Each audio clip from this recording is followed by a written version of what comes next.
reunido a comunidade científica nos que están de acordo, son estes 9, e, bueno, pois vedes a evolución 2009, 2015, 2023, o número 6 dos límites planetarios era a acidificación dos océanos.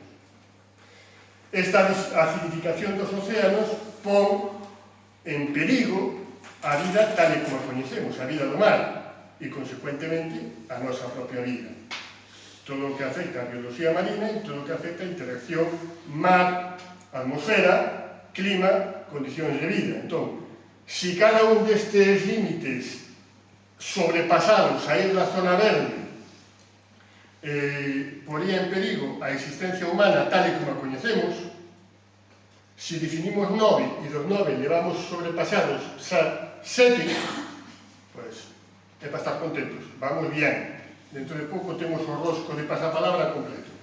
Aí o tedes datos de 25 de setembro, de 2025, temos conseguido xa superar o 7º límite planetario.